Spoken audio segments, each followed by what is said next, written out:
नमस्कार दोस्तों, H urate में आपका स्वागत है। आज जिस वीडियो को हम रिजेक्ट करने वाले हैं वीडियो है निम्र अहमद का। और वीडियो का जो टाइटल है वो title India gets world longest railway in Karnataka. तो देखिए, हमारे इंडिया में जो अभी जो रेलवे की जो सिस्टम है उसको और अपग्रेड किया जा रहा है। पहले से और ज़्यादा अपग्रेड कर दिया गया और किया भी जा रहा है। तो उसी के पे वीडियो बना हुआ है और चलिए देखते हैं पाकिस्तान पब्लिक के क्या रिएक्शन रहता है इस वीडियो का। चलिए वीडियो में बने रहिए, वीडियो स्टार्ट करते हैं। पाकिस्तानी जर्नलिस्ट जिनका नाम है हुसैन हक्कानी, उन्होंने एक ट्वीट किया है जिसमें उन्होंने इंडिया की तारीफ की है। और उनके ट्वीट में बेसिकली ये लिखा गया था कि इंडिया हर साल 10,000 किलोमीटर हाईवे इंडिया में ऐड करता है। इसके अलावा अगर 2014 की बात की जाए, जब मोदी को इलेक्ट किया गया था, हाईवेज की लेंथ बढ़ा दी गई है 3,80,000 किलोमीटर से। अगर आप प्रेजेंट की बात करें तो 7,29,000 किलोमीटर तक लेंथ भी बढ़ा दी गई है।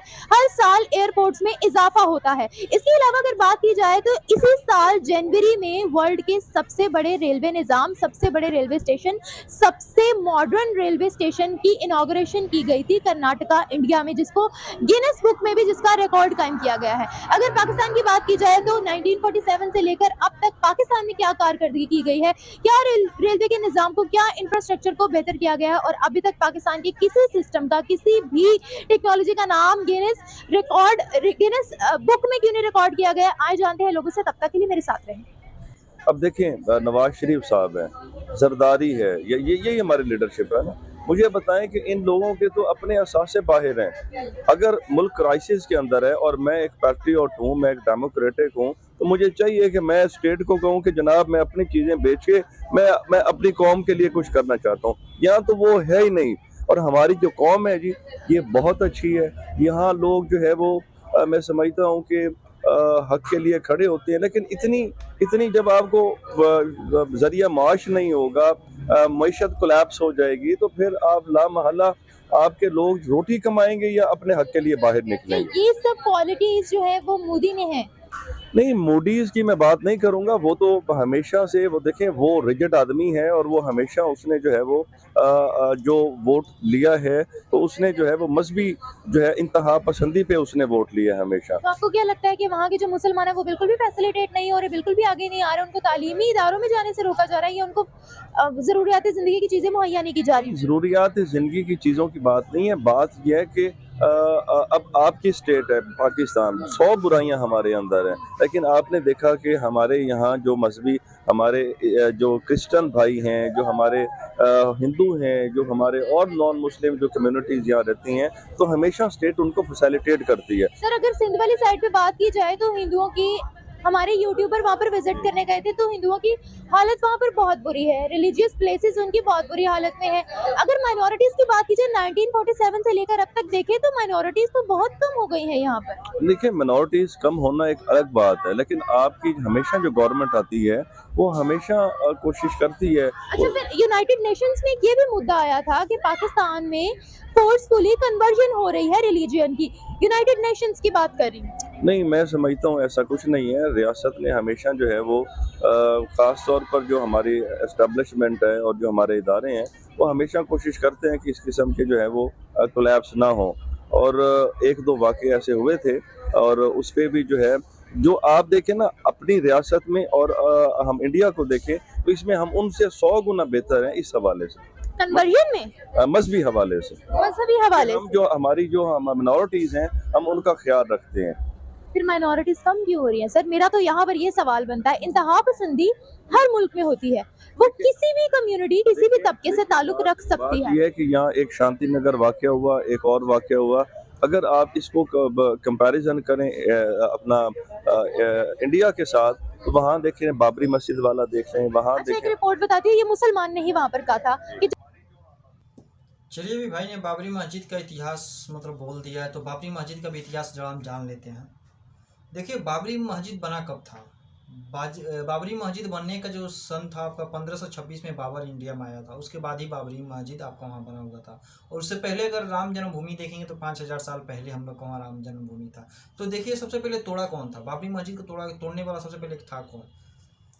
मुस्लिम आक्रमणकर्ता जो थे, जो अटैकिंग करके हमारे इंडिया पे आए थे, हमारे भारत पे आए थे, वही सभी ये सभी करके वहाँ तोड़ के अपना मस्जिद बनाए थे। तो अब बताइए, ऑलरेडी जो हम लोग के पास जो चीज़ था, अगर आप लोग ज़बरदस्तान आए उसको तोड़ के अपना मस्जिद बनाए, और मस्जिद बनाने के बाद से जब हम लोग के पास पावर है तो उसके बाद से हम लोग अपना जो जन्म स्थल था, हमारे भगवान श्री राम का जो जन्म स्थल था, हमने वहाँ से उसको बाबरी मस्जिद को हटाया। और हटाया कि ऐसा नहीं हम लोगों ने हटा के तोड़ दिया, नहीं किया। आपको उसके बदले हम लोग दूसरा जगह दिए, दूसरा जगह आपको शिफ्ट कराया गया, ठीक है। और भाई साहब ने एक बात और बोला कि शांति नगर कुछ वाक़या बता के फिर इसके बाद गुजरात का कुछ उसमें वाक़या ऐड किए। देखिए, गुजरात का जो मुख्य आरोपी थे उसमें मोदी जी को ठहराया जा रहा था, मगर मोदी जी उसमें नहीं थे, क्योंकि मोदी जी को सुप्रीम कोर्ट के जो हमारे यहाँ सुप्रीम कोर्ट है उसने क्लीन चिट दे चुका है। और मुख्य आरोपी के मैं कुछ नाम बता देना चाहता हूँ, जो बोगी 6 और 5 में ज़्यादा करके टारगेट किए थे सब, जहाँ पे ट्रेन को जला दिया गया था, तो उसको मैं ज़रा बता देता हूँ आपको, जो मुख्य आरोपी थे उसमें। देखिए, मुख्य आरोपी के नाम देखें तो हुसैन था, हुसैन सुलेमान मोहम्मद था, ठीक है। मुख्य षड्यंत्रकारी अगर देखें तो फारूक भाना था। इसके बाद आतंकवादी विरोधी याकूब पटियाला भी था। अब क्या क्या आपको चाहिए? सबसे पहले वहाँ पे दंगा फसाद किसने स्टार्ट किया था? तो आप लोग इस चीज़ को देखिए और समझिए।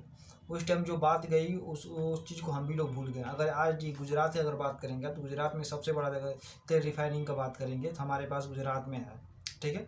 सबसे बड़ा जामनगर में तेल रिफाइनरी है, दुनिया का सबसे बड़ा रिफाइनरी है। अगर दुनिया का सबसे बड़ा यार्ड देखेंगे तो गुजरात में है। दुनिया का सबसे बड़ा जहाज तोड़ने का यार्ड गुजरात में भावनगर के पास अलंग में है, ठीक है। तो देखिए, अभी गुजरात देखिए कितना ज़्यादा डेवलप हो चुका है। आप लोग एक ही बात को लेकर ढोते रहते हो। अपने यहाँ तो कुछ आप लोग देखोगे नहीं, बस दूसरे के यहाँ आप झांकते रहते हो। चलिए और देखते हैं वीडियो में और भाई साहब क्या बोलते हैं। आपके मुगल शहनशाह थे, आई थिंक सो, उन्होंने ये किया था, एक चीज़ बन गई थी। लेकिन अगर कुछ आप ऐसा करना भी चाहते थे, इससे मुराद ये नहीं था कि आप मुसलमानों को इतना जो है वहाँ आप मोदी को देखें, वो मोदी इसी स्लोगन पे आया था कि वो उसने एंटी इस्लाम और एंटी मुस्लिम उसने वहाँ जो है वो कार्रवाइयाँ की। फिर उनकी मुस्लिम कंट्रीज के साथ ताल्लुकात कैसे बेहतर है अगर वो एंटी मुस्लिम पॉलिसी से चल रहे हैं? फिर तो दुबई, फिर तो सऊदीया, जिसको हम इस्लाम का गढ़ कहते हैं, फिर तो मैं अर्ज करूँ, उसकी बेसिक वजह ये है कि वो इस वक्त जो इंडिया है वो एक पावर बन रहा है, उसकी मईशत हमसे बहुत बहुत अच्छी। बोला कि देखिए, मोदी जो है इस्लाम के खिलाफ है। देखिए, मोदी इंडियन, कोई भी इंडियन इस्लाम के खिलाफ नहीं है। इस्लाम फोबिया जो है उसके खिलाफ है, कोई भी इंडियन हो, उसमें इस्लाम के खिलाफ कोई भी इंडियन नहीं है। जो आप लोग इस्लाम के नाम पे हर एक बात में इस्लाम घुसेड़ आप देते हो पाकिस्तान वालों, उसके खिलाफ है इंडिया, ठीक है। और जो आप बात कर रहे हो कि इस्लाम के खिलाफ रहता, तो हमारे साथ देखिए कितने मुवालिक हैं। IOC में आपको 57 मेंबर है मुस्लिम देश का, आपको छोड़ के सभी के साथ हमारे साथ अच्छे संबंध हैं। बांग्लादेश आप देख लीजिए, UAE देख लीजिए, दुबई देख लीजिए, सऊदी अरब देख लीजिए, ईरान देख लीजिए, मलेशिया इंडोनेशिया देख लीजिए। किस किस का आप नाम लेंगे? सभी तो मुस्लिम कंट्री है ना, आपसे अच्छे मुसलमान हैं। आप लोग क्या है कि आप लोग का जो सोचने की जो क्षमता है ना, वो एक जगह लिमिट रह चुकी है। अभी हाल ही में एक दुबई का कि सऊदी अरब का कुछ केस है, उसमें क्या एक जगह का नाम बदल दिया गया है, और कुछ इंडियन हिंदू स्थान पे कुछ नाम उसका रखा गया है। तो आप लोग का भी उसमें ज़्यादा रिएक्शन हुआ था। तो देखिए, अभी क्या हो रहा है कि अभी दुनिया को मालूम चल चुका है कि मतलब इंडिया को साथ लेकर चलना पड़ेगा। अगर उसको अपनी मार्केटिंग चाहिए, हर एक चीज़ है, तो उसको इंडिया के साथ आना पड़ेगा, ठीक है। तो आप लोग इस चीज़ को तो आप समझोगे नहीं। चलिए और देखते हैं, वीडियो में स्टार्ट करते हैं। बिजनेस हमसे बाहर दुनिया के साथ बहुत अच्छा है, उसकी डील्स बहुत अच्छी हैं, तो इसलिए वो मजबूरी है, हम मजबूरी नहीं है। मोदी की मजबूरी तो नहीं है ना मुस्लिम वर्ल्ड के साथ जो है वो ताल्लुकात कायम करना। फिर मोदी क्यों उनके साथ पॉलिसीज बना रहा है अगर वो एंटी मुस्लिम है तो? देखें, बात मैं अर्ज कर रहा हूँ कि सबसे बात है वो ये है कि मोदी जो है और जो अच्छा, एक सवाल, तुर्की एक मुस्लिम मतलब मुल्क था, तो तुर्की की इस ज़ल्ज़ले में मदद क्यों की, जबकि तुर्की ने तो कहा भी नहीं था अगर वो एंटी मुस्लिम थे? देखें, ये रियासतों के मबैन आपस में अगर मुस्लिम है और एंटी मुस्लिम है, ये एक अलग चैप्टर है। लेकिन बात ये है कि आप अगर आपकी रियासत है, आपको अपनी दूसरी रियासत के साथ डील करना पड़ता है। आपको उनके साथ बार्टर सिस्टम पहले होता था, अभी आपकी बिजनेस होता है, तो आपको लामहल्ला ये सारी चीज़ें करनी पड़ती हैं और आप एक दूसरे के डिपेंडेंट होते हैं। मगर सर, उनके ताल्लुकात तो इसराइल के साथ भी अच्छे हैं, उनके ताल्लुकात तो उनके अमेरिका के साथ भी अच्छे हैं, इवन बिजनेस हो रहा है उनके आपस में, तो फिर कि वो एक इमर्जिंग जो है इकोनॉमी है, और वो इस चीज़ पे बड़ी नज़र रखते हैं। लेकिन ख़ास तौर पे जो मुस्लिम्स हैं वहाँ आप कोई भी आप यूट्यूब देखें और बहुत सारे जो मैं तो देखता हूँ चीज़ों को, तो वहाँ वो जो राइट्स हमने दिए हुए हैं यहाँ, वो राइट्स वहाँ बिल्कुल नहीं है। ये है कि वहाँ पर हम लोगों में से किसी को ये नहीं पता होगा, लेकिन वहाँ पर मदरसों में भी 1000 रुपीज स्कॉलरशिप दी जाती है। वहाँ का जो हज का, मुसलमानों का हज का जो खर्चा है वो आधे से ज्यादा गवर्नमेंट उठाती है। फिर वहाँ पर जो मस्जिदें बन रही हैं उनकी फंडिंग भी हिंदूज कर रहे हैं। मेरा नहीं ख्याल कि अभी तक यहाँ पर इस बारे में किसी को नॉलेज होगी, क्योंकि मैंने दोनों साइडों को स्टडी किया, पाकिस्तान को भी और इंडिया को भी। देखिए, मैंने आज तक ऐसा नहीं देखा। अगर ऐसा है तो मैं इस पे स्टडी करूंगा, मैं देखूंगा।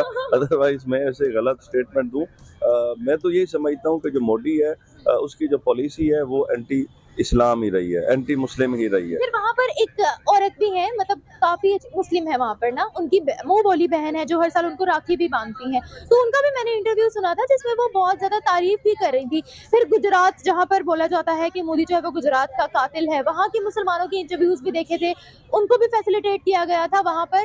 तो मतलब एक अजीब सा, मतलब जो दिखाया जाता है उससे बरक से कुछ नजर आ रहा था। देखिए, मोदी आपको मैं ये अब बाबर करवाऊं कि मोदी जो है उसकी जो पॉलिसी रही है, इसमें कोई दूसरी राय नहीं है कि वो एंटी मुस्लिम पॉलिसी रही है। असल बात और है, बात ये है जी कि यहाँ आप अपने अपने स्टेट की तरफ आए। आपके जो जितने भी आपके पॉलिटिशियंस हैं, जब वो हलकों में जाते हैं तो वो हलकों में जाकर झूठ बोलते हैं कि जब हम बन जाएंगे हम आपको सर्विसेज देंगे, डिलीवर करेंगे, नौकरियां देंगे। जब बन जाते हैं तो वो डिलीवर नहीं करते, कुछ भी नहीं कर पाते। तो एज वेल एज इसलिए तो सर उनका ट्रस्ट फिर बिल्ड ही नहीं हो पा रहा ना, बाहर के मुल्क जो है वो ट्रस्ट कर ही नहीं पा रहे हैं हमारे पॉलिटिशियंस को। वही अर्ज कर रहा हूँ। अब इसी तरह मैं अर्ज कर रहा हूँ, मोदी की तरफ हम जाते हैं तो वो भी जब ये इलेक्शन की तरफ जाते हैं, क्योंकि वहाँ जो आपकी मेजॉरिटी है वो तो हिंदूज हैं ना वहाँ जी। तो उन्होंने जब वोट लेना है तो वोट ला महला किसी ना किसी उन्होंने बयानिए पे, किसी चीज पे लेना है। तो वो एक है डेवलपमेंट, एक है कि वो एंटी इस्लाम स्टेटमेंट्स दे के, दंगे फसाद करवा के, तो वो उनकी जो सर क्या वहाँ पर मस्जिदें नहीं है? मतलब क्या वहाँ पर मुसलमानों का आईडी कार्ड देखा जाता है कोई भी चीज देने से पहले कि आप मुस्लिम हो तो हम आपको कुछ देंगे नहीं? आपके सामने है कि जो गुजरात में जो कुछ हुआ, तो मतलब ये तो एक गुजरात मोस्ट डेवलप्ड सिटी अब उनकी मानी जा रही है। नहीं, वो एक अलग चैप्टर है। लेकिन देखें उसमें आप ये देखें, वहाँ के जो हाई कोर्ट का फैसला था उसने भी ये किया कि मोदी ने और इस जमात ने बहुत गलत किया वहाँ मुसलमानों के साथ। और बाकी अर्ज ये है जी कि मुसलमानों की जमात, आप मेरा ख्याल है पीएफआई की बात करें शायद, जो वहाँ पर जिसको बैन किया गया था, मेरा ख्याल है, क्योंकि मुझे ना एग्जैक्टली नाम भूल गया, ये रिसेंटली ही वहाँ पर वाकया हुआ था। तो 3 ममालिक थे दुनिया के जिन्होंने कहा था कि इनका कुछ टेरर लिंक है आपस में, तो इसलिए उसको बैन किया गया था। वो सिर्फ इंडिया में नहीं, दूसरे में भी।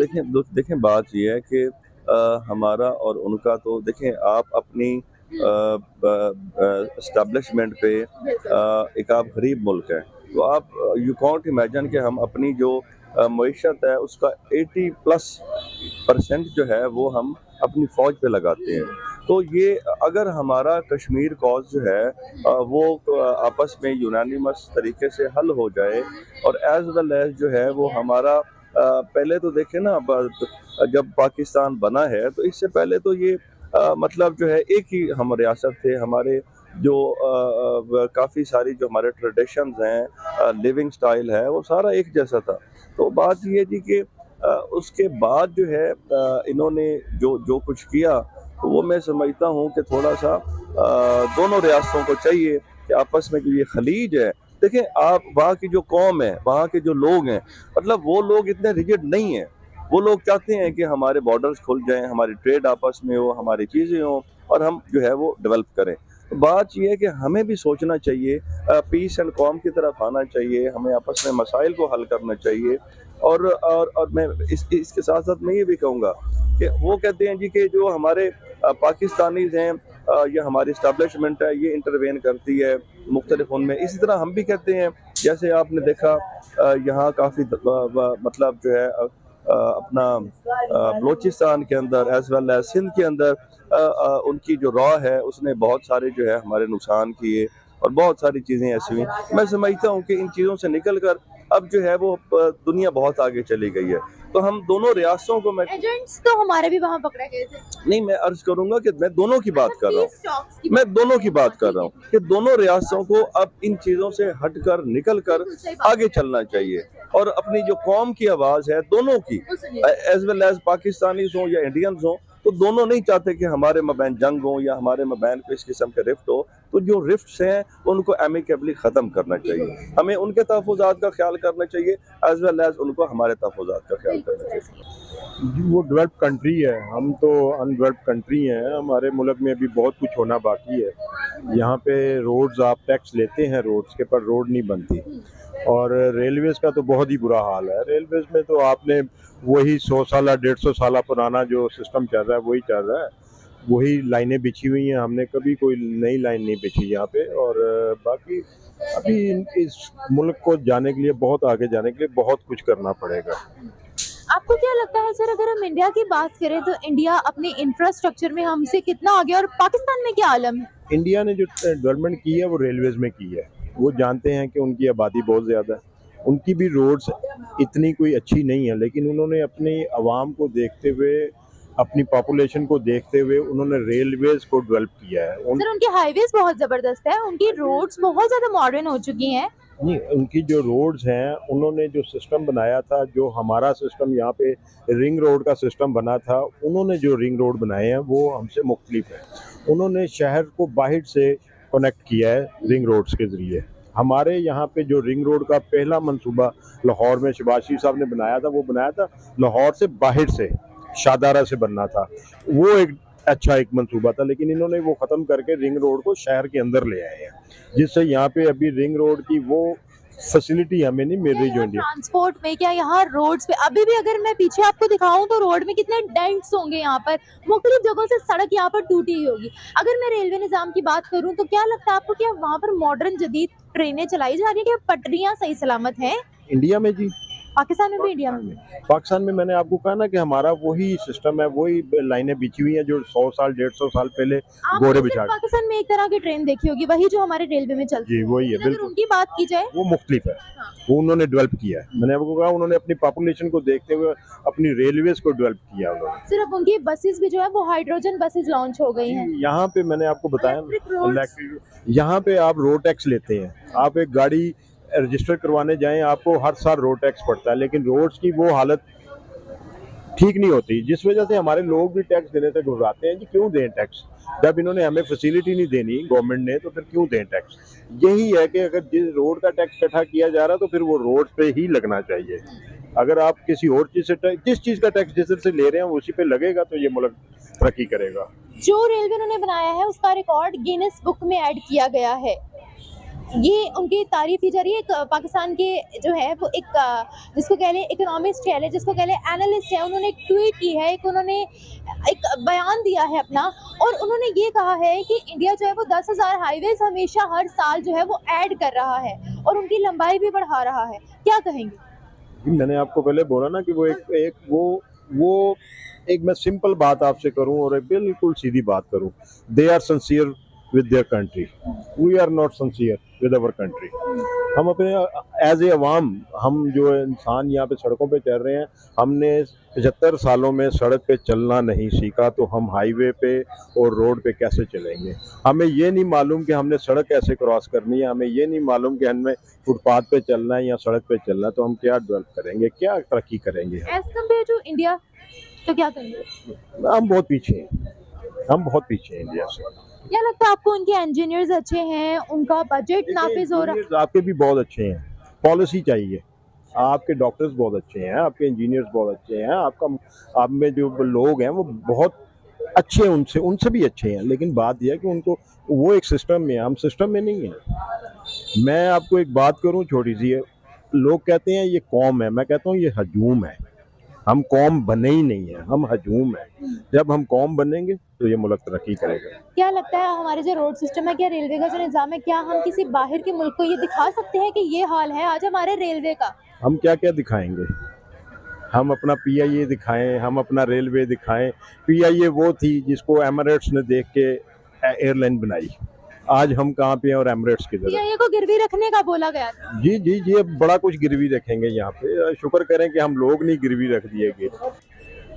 सो व्यूवर्स, ये थी हमारी आज की वीडियो। होप सो आपको वीडियो पसंद आई होगी। अगर वीडियो पसंद आई हो तो कमेंट सेक्शन में लाजमी बताइएगा, लाजमी मेंशन कीजिएगा। इसी के साथ साथ मुझे दीजिए इजाजत, मैं मिलूंगी आपसे एक नए वीडियो एक नए कंटेंट के साथ। तब तक के लिए अल्लाह हाफिज। तो चलिए दोस्तों, वीडियो ख़त्म हो गया और जिस टॉपिक पे बात थी उस पर तो हल्का फुल्का बात हुई और बाकी सभी मुद्दे से भटक के ही बात की है सब। तो चलिए, भाई साहब ने बोला था कि मुसलमानों के खिलाफ मोदी सरकार काफ़ी गतिविधि करती है और काफ़ी काम करती है। तो मैं आपको एक चीज़ बता देना चाहता हूँ। देखिए, हज करने के लिए सबसे ज़्यादा कौन जाता है? मुस्लिम जाते हैं, हिंदू तो वहाँ जाते नहीं हैं। अगर 2023 में आप देखेंगे तो हज यात्री जो भी थे, पहले आवेदन करने के लिए उनको 400 रुपया देना पड़ता था, अभी फ्री हो चुका है, ठीक है। और 50,000 रुपये की बचत उनको अब ज़्यादा हो रही है पहले से। और बात करें हज कमेटी की तो 80% हज कमेटी के आदमी जा सकते हैं, इंसान जा सकते हैं वहाँ हज करने के लिए। और 45 साल से जो ज़्यादा की औरतें हैं उनको भी अलाउ कर दिया गया है। अकेले ही हज यात्री कर सकते हैं, सब हज यात्रा कर भी सकते हैं सब, 45 साल के ज़्यादा जो भी यात्री हैं सब। और आपको एक चीज़ और बता दें कि देखिए, वीआईपी कल्चर था हज यात्री का, ठीक है, उसको ख़त्म करने का ऐलान मोदी सरकार ने कर दिया है। क्योंकि बहुत सारे वीआईपी से जाते थे सब, तो उसको ख़त्म कर दी और आम लोगों के लिए भी ओपन करके रख दिए कि भाई जिसको जाना है, जिस मुसलमान को जाना है हज यात्रा के लिए, वो आराम से जा सकते हैं और कर सकते हैं। और बात फिर क्या हुआ कि मुसलमानों पे एक और अत्याचार ज़्यादा था कि वहाँ की कुछ पीआईएफ जो थी उसको बंद कर दिया गया। देखिए, पीआईएफ की जो लिंक कहाँ से मिला था? उसका पीआईएफ का लिंक आईएस से मिला था, ठीक है। और जमाते उल मुजाहिदीन बांग्लादेश को जो है जीएमबी से करके, उनसे भी उनका साथ कांटेक्ट था, ठीक है। और कुछ उनको उसके खिलाफ कुछ सबूत मिला था, तभी गवर्नमेंट ने बंद की पीआईएफ को। नहीं तो किसी भी चीज़ को ऐसे बंद नहीं किया जा सकता है इंडिया में। और जो लास्ट जो एक बात और बता, जो इसका टॉपिक था, वो टॉपिक क्या था? टॉपिक यही था कि कर्नाटका में एक बहुत बड़ा रेलवे प्लेटफॉर्म बना है जिससे गिनीज ऑफ बुक रिकॉर्ड में उसको नाम दर्ज कराया गया है। देखिए, अभी भारत में बहुत सारा डेवलप किया जा रहा है, बहुत सारा भी रिकॉर्ड बनना हो बाकी भी है। और जो कर्नाटका में वो जो ब्रिज बोल रहा हूँ, जो कर्नाटका में जो रेलवे स्टेशन रेलवे प्लेटफॉर्म बना है वो 1507 मीटर लंबा प्लेटफॉर्म है, जिसका लगभग अगर बात करें अगर इंडियन रुपए में तो 20 करोड़ रुपए की लागत से बना हुआ है वो। देखिए, हुबली यार्ड की में जो ये बना है ना, वो हमारे लिए काफ़ी फ़ायदेमंद होने वाला। उससे हमारे ट्रांसपोर्ट और अच्छे बढ़ेंगे, उससे आगमन हमारा और अच्छा रहेगा, उसमें जो बिजनेस होगा काफ़ी अच्छा रहेगा। जो अभी रेलवे में कुछ और समस्याएं दिक्कत आ रही सभी ख़त्म हो जाएंगी। तो धीरे धीरे करके जो हमारा अंग्रेज़ों के ज़माने से जो रेलवे का जो पहले का रेलवे का जो बना हुआ था, अभी उसको चेंज किया जा रहा है। और चेंज किया जा रहा है इसके लिए क्योंकि हमको अभी उस रेलवे से फ़ायदा नहीं हो पा रहा है। और जो इस टाइम के जो हमारा नए रेल पटरियाँ लग रही हैं, रेल इंजन आ रहे हैं, नया जो रेल बन रही है, उससे काफ़ी इंडिया को फ़ायदा हो रहा है। और उसका अगर अब टोटल लागत की बात करेंगे, जो प्लेटफॉर्म अभी बन के निकला है उसका टोटल लागत का चेक करते हैं हम, तो 520 करोड़ का उसका पूरा टोटल लागत निकल के आता है। और देखिए, इसका जो और भी काम है तो इसमें मतलब ज़्यादा करके जो मालगाड़ी आती हैं जो ठहराव करती है तो उसके लिए और ज़्यादा दिखा है और यात्रियों के लिए काफ़ी अच्छा खासा भी देखा गया है। तो चलिए मिलते हैं नेक्स्ट वीडियो में। जय हिंद।